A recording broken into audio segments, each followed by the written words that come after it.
English, and we'd like to have his word about translation of Iqbal in Portuguese and about his experience of translating Iqbal a little bit.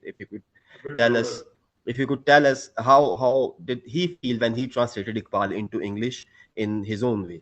Dr. Jamil Jami. Bismillah ar-Rahman ar-Rahim. Am I audible, worthy audience?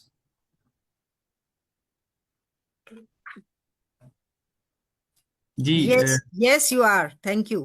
Thank you so very much. I am so grateful to Academy of Letters, Ma'am Najiba, Ma'am Bibi Amina, and my brother Munir Fiaz, and Dr. Sher Ali, and my very respectable Dr. Salim Mazhar Saab, who is a mentor to me, and excellencies who are here. I am so privileged and grateful for this occasion. So I have been asked to speak on a topic which is very close to my heart, but very distant from my tongue. I feel very passionately about Iqbal, but when it comes to talk about Iqbal, to speak on Iqbal, I always feel short of words. So the question which is given to me that what is my experience while translating, but before that, my congratulations on this wonderful accomplishment. I think introducing Iqbal in Portuguese, it is such a wonderful milestone and such a good news for all Iqbal lovers the world over. So Excellency, you deserve my compliments and a great acknowledgement, appreciation of your work.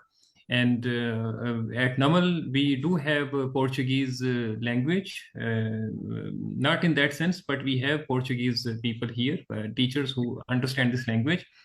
I would love to have a copy of this book and get it understood with the help of my Portuguese related faculty members, those who are here.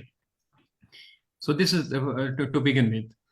Secondly, translating Iqbal, the experience behind our during the translation of Iqbal is a wonderful experience. And I personally feel that when we translate Iqbal, before that, I would like to say a few words about translation.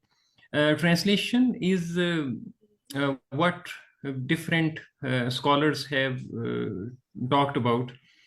There's a third space, the concept of third space, liminality.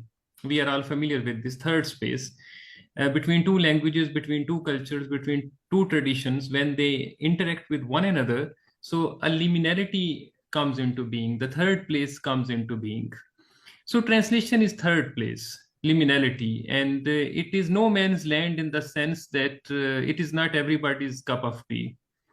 जिसको जानो दिल अजीज हो वो इस गली में नहीं आता और उसे आना भी नहीं चाहिए इस गली में. तो translation is that uphill task, लेकिन it is labour of love. It is all labor of love. And when you translate, you are engaged with your beloved and you are a lover. If you are not a true lover, do not opt for this beloved. This beloved is very demanding and she needs your time, your attention, your energies, all of your imagination she will claim. And if you cannot afford this cost, you should keep away from this thing. This is not for you then. So when I translated Iqbal, with all my humility and lack of knowledge and whatever, I had one redeeming feature. I only had deep love for Iqbal. तो मेरा शौक देख, मेरा इंतजार देख, वो क्या है कि मैं ये शौक था. It was only because of that love I ventured into this thing that I would translate Iqbal, not because of any linguistic competence. Linguistic competence comes later. First and foremost, it was my passion to know Iqbal, to understand Iqbal. Then I would like to say something which is very prominent, at least in my thinking. Liminality gives you a view which the first place and the second place cannot give you. Liminality enables you to have a perspective, that vantage perspective, that vantage view, which otherwise is not possible. From the first space or the second space, you may not have that view, that enabling perspective, which the third space will give you, which the liminality will give you. This is very important. How will you feel if I tell you that I have been reading Iqbal since I came into consciousness? But it was only during the translation of Iqbal that I come to know so many new things about him. So many new things about very commonplace couplets of Iqbal. So many new aspects which I got acquainted with just because of translation.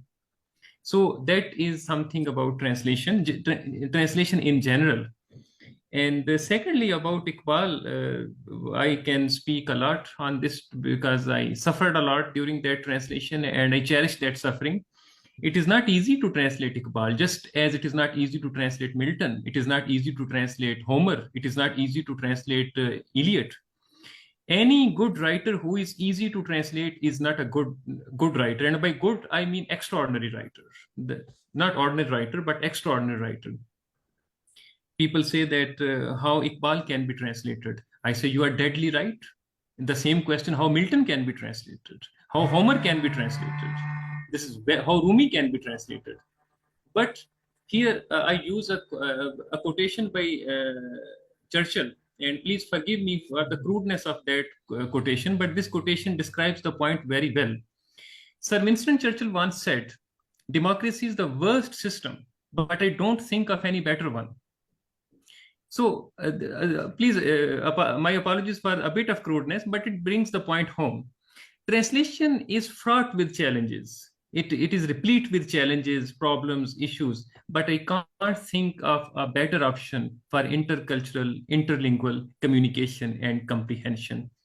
I have much more to say. I would give forum to other people, and I would wait for my next turn if it is possible. Otherwise, I'm done. Thank you so very much. And once again, my appreciation and a lot of acknowledgement of my presence to Academy of Letters and all my worthy friends, those who are connected with me virtually. Thank you so very much.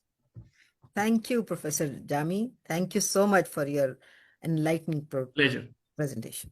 Thank you very much, Dr. Jamil Asghar Jami.